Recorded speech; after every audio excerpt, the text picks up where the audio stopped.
speaker this morning is my colleague here from Brunel University, Dr. Vassil Girginov.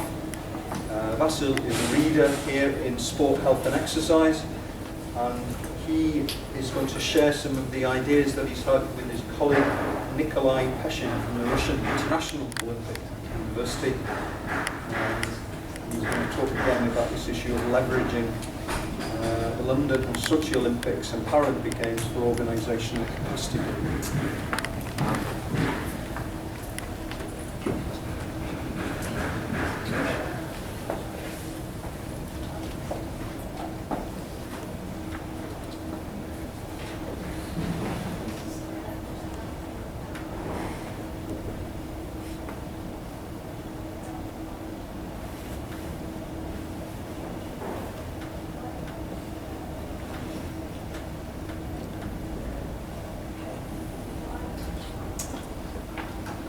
Good morning, everybody, and thank you very much for joining us today.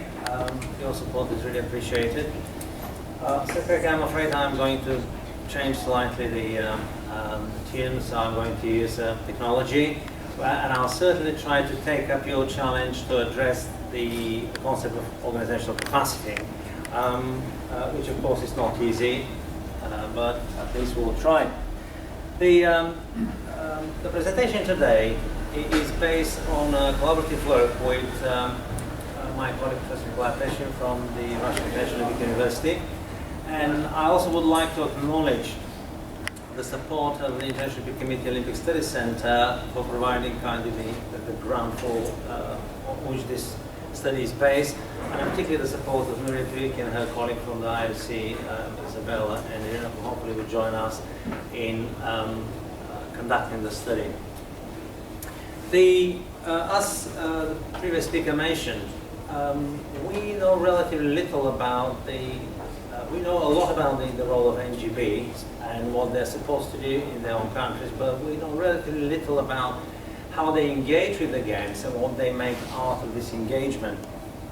So this is what we would like to address today. But if I skip, yes. This is the agenda. First I will go through the rationale behind the study on which this presentation is based. This will be followed by engaging more specifically with the idea of legacy and capacity building. Then I'll mention briefly what we did actually with the study, and then we will address the forming research questions on which this project was based. Hopefully finally we'll offer some policy and practical relevant recommendations. By the way, they're all listed in the executive summary, which you all have in your packs.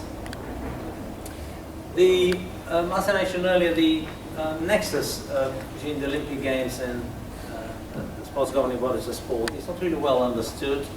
Yes, we all know that they're critical for the preparation of athletes, for staging the games, but we know relatively little about how they engage and what they produce out of their engagement with the games. As I mentioned, the study was supported by a grant from the Advanced Research Program run by the Olympic Studies Center in Lausanne, and it specifically addresses priority field 3. The program has 8 priority fields, excuse me, which is the engagement of the host city and country governing bodies and population to ensure the success of the games, and of course to ensure a sustainable legacy. But because of the very nature of the project, the project addresses 3 other main priorities of the IOC. In particular, priority field 3, which is how to use the Olympic Games to spread the Olympic values. Priority field 7, which is the role and responsibilities of the main stakeholders of the Olympic movement. And priority field 8, which deals with an absolutely central issue concerning NGBs, which is the governance, their governance. So why leveraging?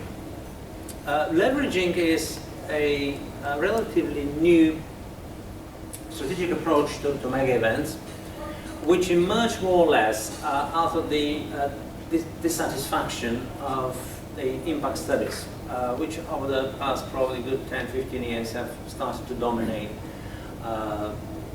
academic and policy discourses. So leveraging is a strategic approach which is concerned with activities an organization undertake around the games itself or the event itself, with the view, with the ultimate goal to enhance its performance and to achieve certain desirable outcomes and benefits. So because of that, leveraging is a forward-looking, very much forward-looking activity. It's concerned with the future, it's concerned with a range of strategic activities. And in contrast, most impact studies only provide us with a description of certain outcomes. But very often they don't really tell us why those outcomes actually happen, how they happen. So most of the impact studies don't really answer the question why certain impacts occur. Not all, of course, but most of the impact studies. So this is the difference between the leveraging and impact studies. So this presentation is about leveraging. Come on in. No problem, come on in. Excuse me. National governing bodies, not only in the UK and Russia but elsewhere, represent the backbone of the sport systems of their country, particularly here in the UK but also in Russia. They are considered as the main delivering agencies, charged with a vast range of responsibilities. In particular, they are entrusted with managing significant amounts of public funds. They also are expected to provide services to a vast network of clubs and millions of participants. And of course, because they are being given public funding, there is a lot of political pressure now on NGBs to become more accountable, more transparent, and to conduct their business in certain ways. So there is no doubt that, as I correctly mentioned earlier, NGBs are absolutely integral for in the three stages of staging the games. Before the games, putting the bit together, training athletes, sending them to the games, then providing personnel, volunteers to help run the games, and after the games, obviously drawing lessons from what had happened. So just to put this into context, so for example, Sport England is investing, together with UK Sport of course, is investing £450 million to support the work of 46 funded NGBs in the UK, which of course are responsible for this vast network of more than 150,000 sport clubs, over 5 million members, and the latest active people data suggests that we've got nearly 16 million regular participants in sport. Russian picture is very similar. The Russian Ministry of Sport provides a lot of funding for in the region of about $4 million, which supports the work of more than 100 NGBs, 100 recognized, and about 26, I believe, affiliated organizations, and some 30 million regular participants. So again, as you can see, NGBs have huge potential and opportunities to engage with the games. Now, why organizational capacity? It's a popular concept, and of course it's been interpreted very differently in different areas, and there is no agreement, by the way, as I'm sure it won't be a big surprise, there's no agreement as to what organizational capacity is about, which of course creates some difficulties in operationalizing this concept and providing advice and support to sport organizations. Our interpretation of capacity is that it's the ability of an organization or an individual to do something. It's an emerging property, it's not given, it's an emerging property which emerges as a result of different interactions between an organization and its environment. But this understanding of capacity, the ability of an organization to do something, this is rather aggregated meaning, which doesn't really tell us a lot about what those abilities might be. So this is why we use 5 interrelated, separate but interrelated capabilities. The first one is the capability of an organization to act, which means that it has to behave with strategic intent, it should have volition, should be able to choose certain course of actions. The ability of an organization to adopt and self-renew, which is absolutely critical. Organizations should be able to manage change all the time. To achieve coherence is the next capability, which has to do with the tension between whether an organization specializes or diversify. I handle this distinction to achieve developmental results, which is probably the ultimate measure about how organizations develop, and it's about service delivery, being able to achieve those developmental results. And finally, the capability of an organization to relate. Organizations interact with their context all the time, so they should have the power, the space, the ability to relate with their external environment. So this is our interpretation of capacity, as made up of these 5 core capabilities.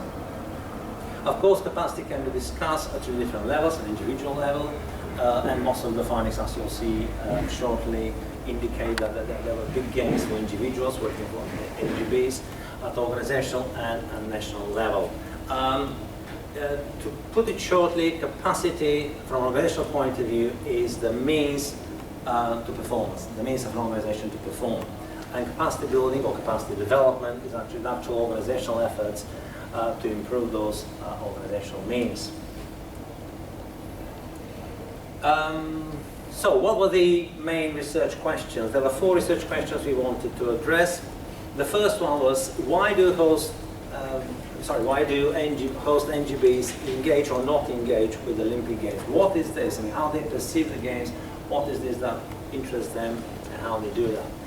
The second question was, what leveraging processes were actually employed for building which specific capacity. We wanted to understand the role of different leveraging processes for building certain capacities. The third question that we asked was, what was the contribution of the Games towards NGB capacity building? Was there any contribution at all, or perhaps if any capacity building occurred, this was due to other factors beyond the Games? And finally, what constitutes an evidence-based understanding of event leveraging for building capacity sport organizations? This is certainly the whole idea of evidence-based policy is very popular, particularly in the UK. It was important to understand what constitutes evidence and valid evidence for understanding capacity building.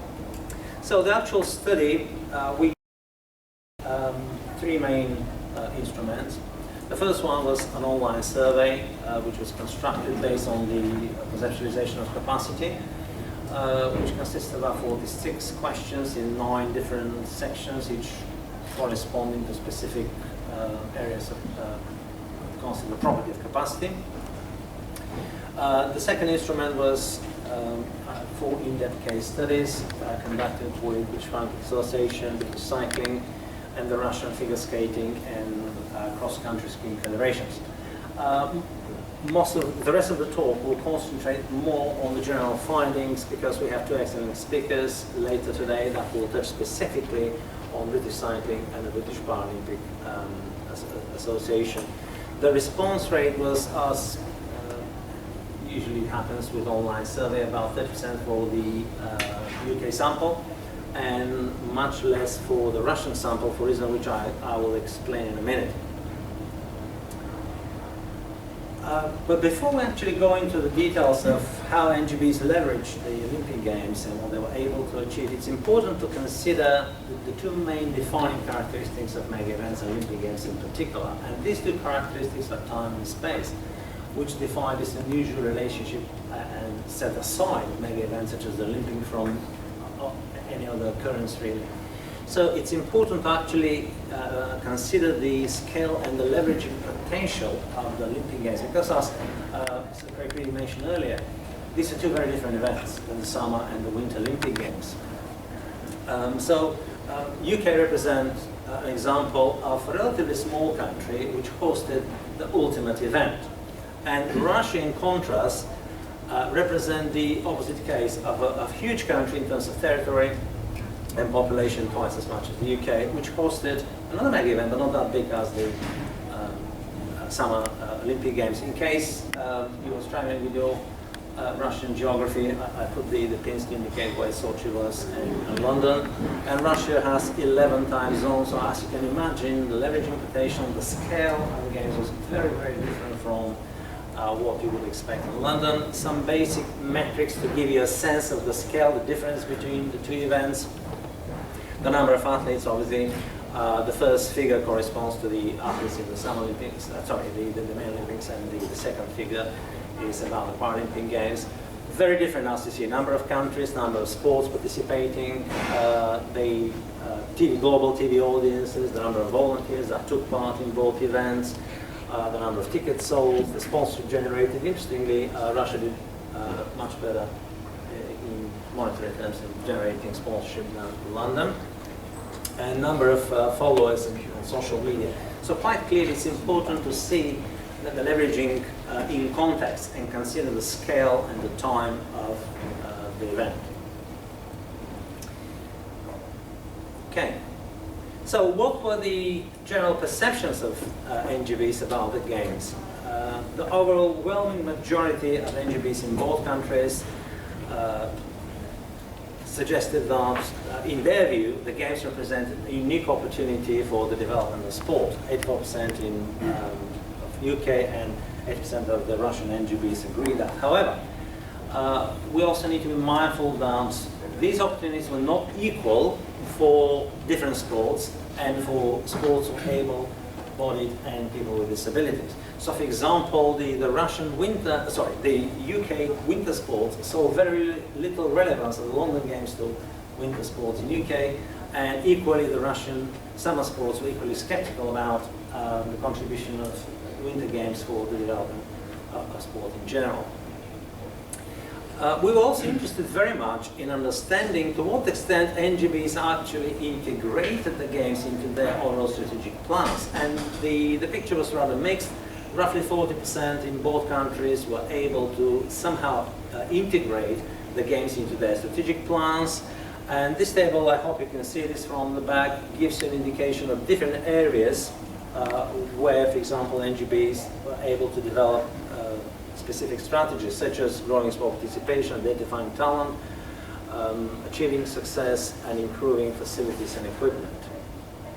But obviously, there were significant differences between summer and winter sports in both countries, and the level of engagement and integrating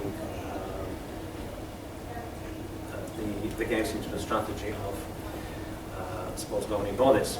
An important element of the preparation for the Olympic Games is the number of testing events which are run by the host city. This is absolutely vital to test out a number of operations, logistics, but also for recruitment, training of volunteers, and many other related issues. And as you can see, NGBs in both countries were able to successfully engage with the test events. There were about 50 test events in London and over 70 test events in Sochi. So again, over a period of extended period of almost 2 years. So as you can see, the actual duration of the games get extended almost by 2 years through the test events. And probably the most interesting results from this were the fact that in both countries, the test events were used for recruiting and training volunteers for their specific roles, but also, as you can see, to improve the links with international federations, because obviously an NGB has the opportunity to work very closely with the international federations of their sport over extended periods of time. And in the case of Russia, interestingly, they use the games to train sport presenters, a profession which almost didn't exist in Russia before the Sochi Winter Games. And particularly in Russia, the NGBs were able to use very extensively the media coverage to enhance the image of and promote sport. Speaking of which, we go to the next area, which was the use of the games to increase positive media coverage. NGBs in both countries were fully aware of the potential which media can offer. Media is critical for the coverage of sport, and as you can see, pretty similar results in terms of using the media to enhance the image of the whole sport. There were rather disappointing results with regards to disability sport, to what extent the games were actually used in Russia to promote sport for people with disabilities, but certainly there were positive results in terms of using the media to enhance the image of different athletes, elite athletes in particular, and to generally raise public awareness. The Olympic Games represent a vital resource for sports governing bodies, and keeping in mind that NGBs both in UK and Russia are heavily dependent on public funding, it was important to understand to what extent NGBs were able to generate additional resources as a result of to support their activities as a result of hosting the games. The results are mixed here, as you can see. So, for example, with regards to specific strategy or areas rather, NGBs in both countries were able to attract some additional resources for grassroots sports development, for talent development, and for international success. Now, as far as the securing additional funding for example, new facilities or buying or securing new equipment for athletes and for developing outreach programs and services, the picture was a bit more mixed. The success was not that great, and particularly interesting for us was the fact that in both countries there was relatively little success, if at all, in terms of NGBs being able to tap into the vast amount of sponsorship money, commercial money available for the Olympic Games. As I'm sure you're aware, each organizing committee operates sponsorship program at two levels. One is the global level, which is the top program, which is managed and secured by the IOC.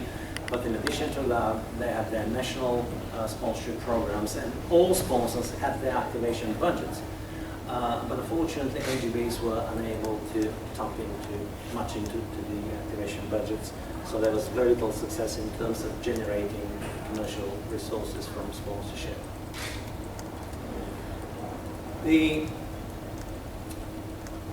An area which was a topic rather, which is at the top of the policy agenda, both internationally and nationally, has to do with the governance of NGBs. And because they are, as I mentioned, they are under pressure from governments to become more transparent, more accountable, it was important to see to what extent NGBs have actually used the games to stimulate some changes, some developments in their governance. About a third of NGBs in both countries indicated that they were able to use the games, particularly to make some changes in terms of the structured decision-making process and in terms of their financial accountability, financial transparency. But as you can see, this was certainly not the case with the majority of NGBs. It was also important to understand the role of knowledge, how NGBs actually engage in the process of developing new knowledge, creating new knowledge, engaging with different partners, and knowledge that will help them improve their efficiency, their operations, their standing. There were two aspects to this. The first one was to what extent NGBs engage in any research related to preparing artists or any other aspects of the organization. As you can see, both in the UK and in Russia, NGBs engage predominantly with these three areas of artist performance, with participation in sport and talent identification. In Russia, this engagement was channeled mostly through 18 national research programs. So most of the NGBs were actually able to engage in this process, hence the higher level of involvement. But with regards to engaging with any understanding their operations, their business activities, there was relatively little in this regard. These two tables give you an indication about how NGBs engage with games-related programs. Games-related programs are typically introduced in a country, the host country, by the central authorities, and they're very important because they provide additional resource and additional mobilization in the country. I'm not sure to what extent you can see the details of the tables, but the key lesson here is that we have two rather different scenarios. In the UK, all Olympic-related programs tended to be much more focused and targeted to specific groups, for example, such as the Sportivate, which was the program which offers access to coaching, quality coaching for the 14 to 25 years old, and 100% of the NGBs in UK were actually involved in that. whereas the Russian Olympic-related programs were a bit more generic. They aimed at general mobilization, participation in sport. Of course, there were some specific programs with regards to training the organizing committee of the games staff, and also turning Sochi into an alpine resort.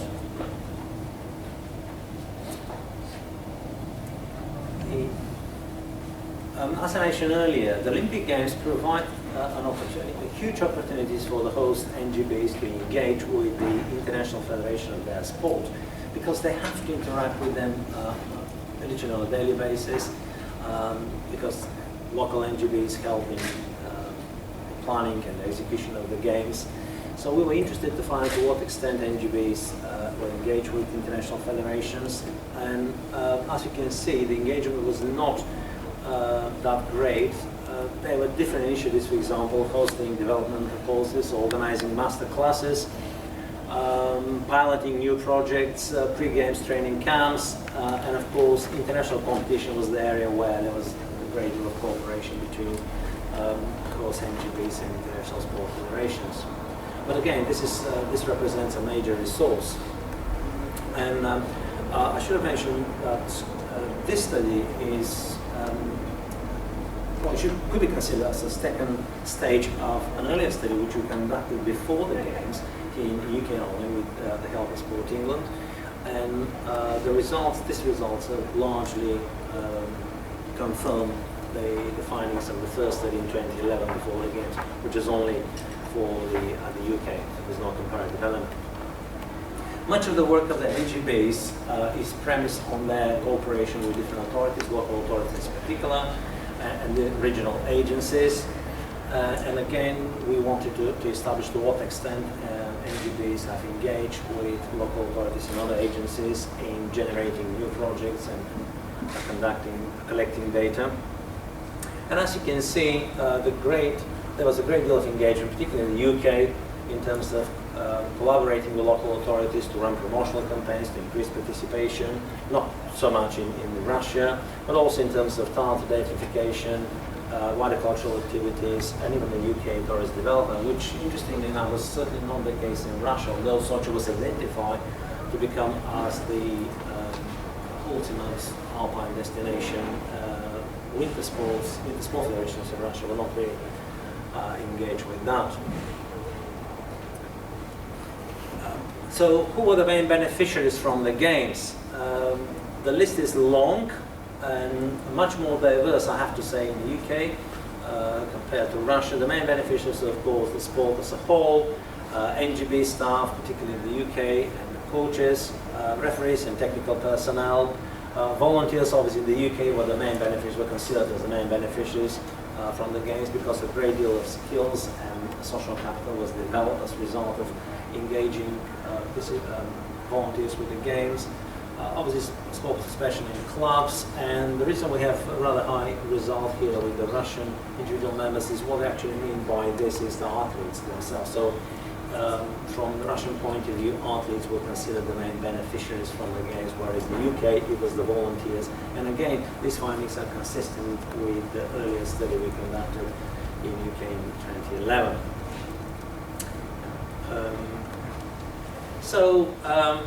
Back to the four research questions, and I would like now to summarize the answers which we were able to come up with. So the first one was, why have the NGBs engaged with the Games? Probably the first thing I have to say that the link between the Games and the NGBs was not that straightforward and took some time to be established.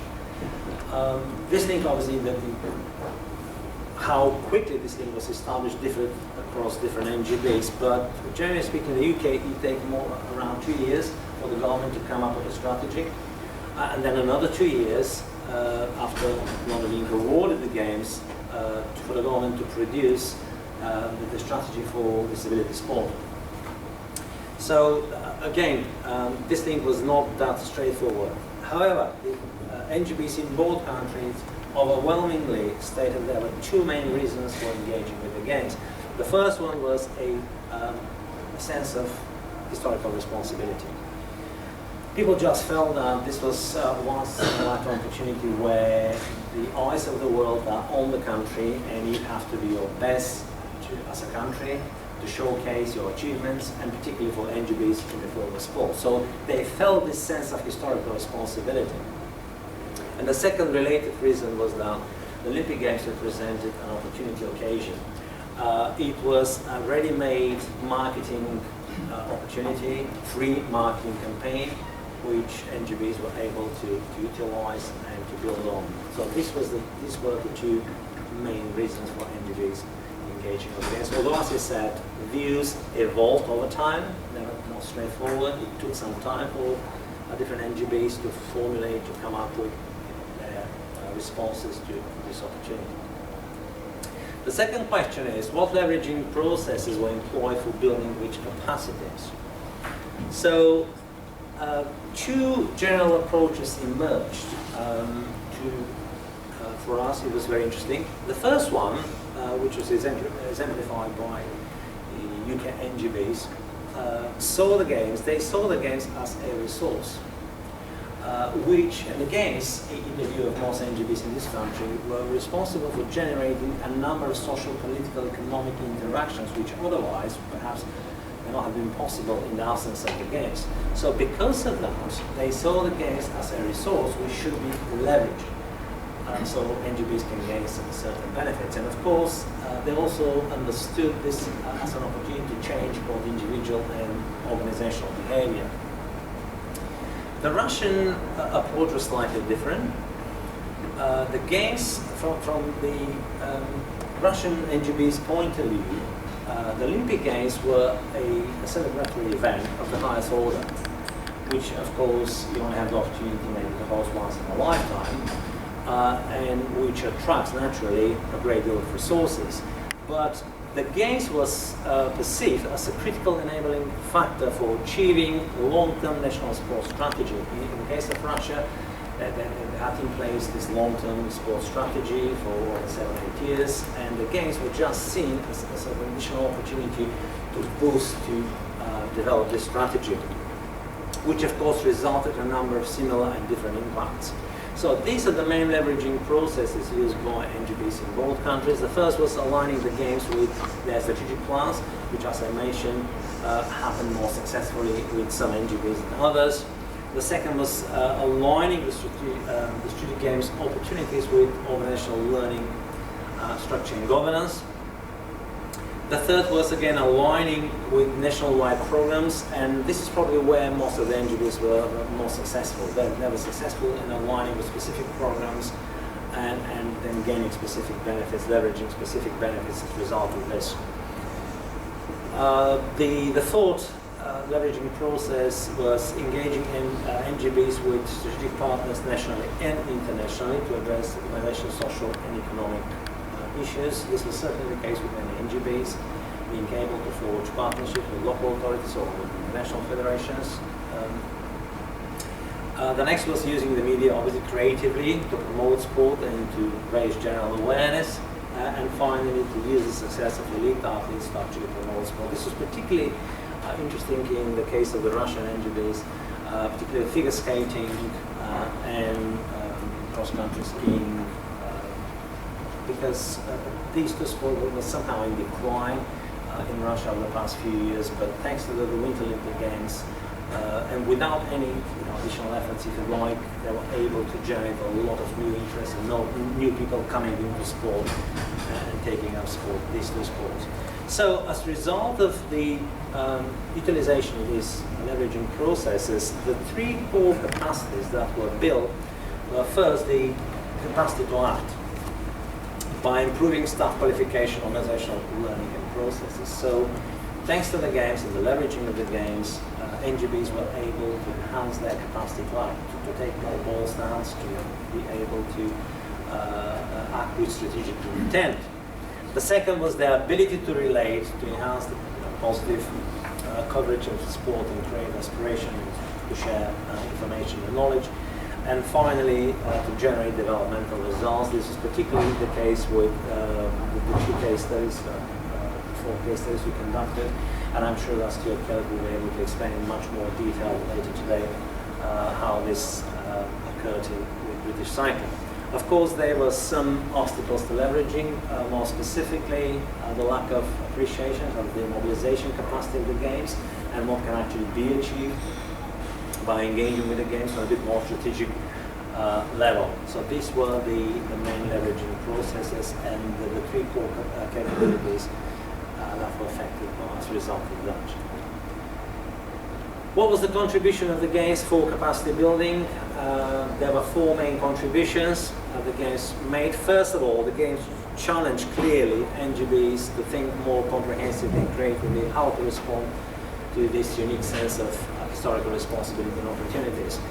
Just to give you an idea, with the first study we conducted in 2011, one of the case studies was with volleyball, British volleyball. And at the time, back in 2010, 2011, they were very skeptical actually, back in 2008, 2009, they were very skeptical about what volleyball can actually achieve, because volleyball is not a main sport in this country. You can hardly see it on TV, or it's never reported in the press. But that was the view of the then leadership of the organization, which changed, by the way, and as a result, a new, more proactive leadership organization in office, and that they were able to turn the tables around literally, and they were able to achieve very, very significant results. British volleyball was able to achieve very significant results.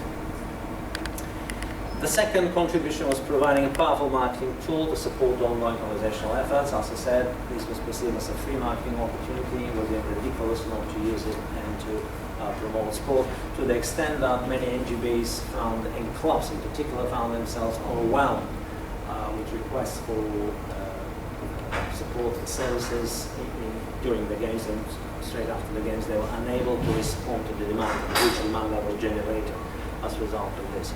The third contribution was stimulating, enhanced and coordinated organizational, social and economic interactions across different levels and constituencies. This was clearly one of the potentials of the games, to generate these interactions, sort of interactions. And finally, enabling the process of capacity building by ensuring greater political and financial support, particularly from the state in both countries, something which usually doesn't happen very often. And the final research question was, okay, what constitutes the evidence-based understanding of event leveraging for NGB's capacity building? This understanding, or this evidence, is based on four main sources of information. It is based on the idea that any decision we make in this area should be informed, should be judicious, should be well balanced, and should be informed by at least four main sources of information. The first one is the practitioner experience in judgment. We need to, and this is what we do. We talk to practitioners, we engage with them to understand how they perceive the role of the games and NGB leveraging the different opportunities. The second is evidence from the second source of information on which those decisions should be made. Is based on evidence from the local context. Local context is critical for any of the NGBs. The third is the critical evaluation of the best available evidence, which is part of the literature review and reviewing different organizational documents available to us. And finally, the perspectives of those who might be affected by the decision. So as a result of this, I think these four key elements provide some sort of assurance for what constitutes this evidence-based understanding of capacity building, leveraging for capacity building. There were three main approaches for capacity building. The first was based on capacity grants, which were available to UK and Russia. NGBs were able to utilize this. The second was to leveraging available structured programs, such as those offered in both countries.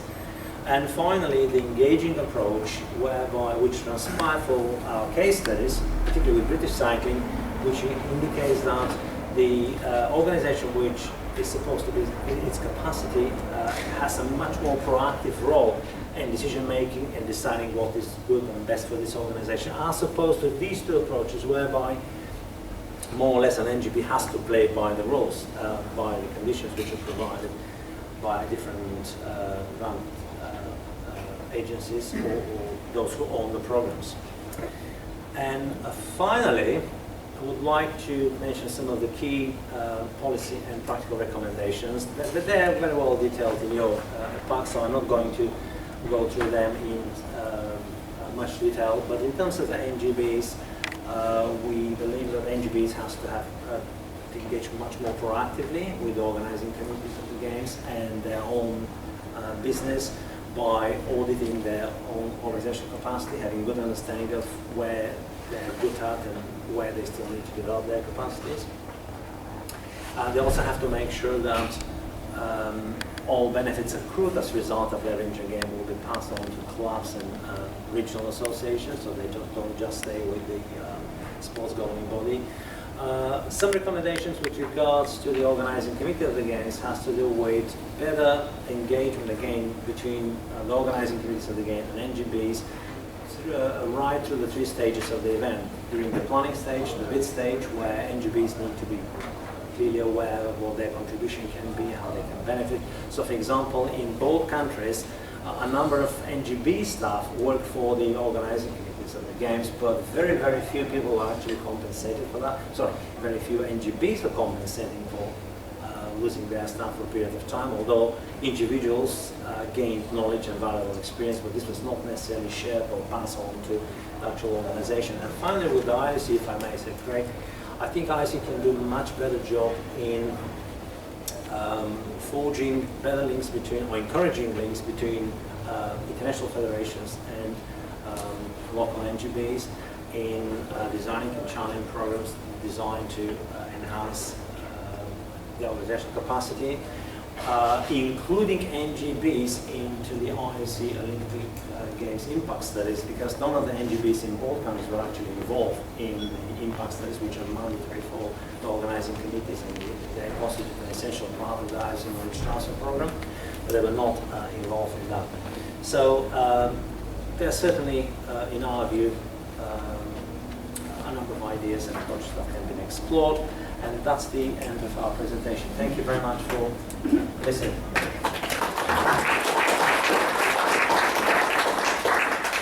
Okay, thanks Vassil for another interesting talk. Time for 1 or 2 questions before we go for coffee.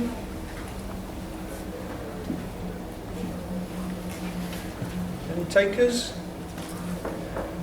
Hi Vassil, I'm Shane from Brunel University. Thanks very much for this talk, first of all. Kind of presented fairly capacity building oriented speech, but what were some of the reasons that organisations said they didn't engage? Well, again, thank you, Shane, for your question. Well, this depends on who you ask. As I said, for example, the winter sport federations in this country, as indeed the summer sport federations in Russia, saw very little relevance in the games. Yeah. And this is partly to do with the nature of the games, but also partly to do with the lack of strategic thinking and programs being put forward by central authorities, for example, or different agencies to enable them to engage. So this is probably one of the main reasons. The second was obviously the lack of sufficient profile of disability sport. In this country, a lot was actually achieved in this regard, particularly with the coverage of Channel 4. To a certain extent, some results were achieved in Russia, but certainly as you saw from the data, this is another main difference. So, If there was a strategic disconnect though between some NGBs and the Olympic Games where it isn't favourable to engage on it. Well, again, probably I should have mentioned this earlier. NGBs are very different. They have different history, they have different capacity, different appeal. Their sports have different appeal, commercial or social appeal, and this was, of course, another important factor. So, if you don't have the appeal, if you don't have the commercial backing, obviously you will be lacking the capacity to engage in the first instance. So that was another critical factor. Different histories, different traditions for NGBs. Okay, well I can hear the cups and saucers rattling in the background, which tells me it's coffee time. So I'd like to bring this first session to a close this morning and thank again the 2 main speakers.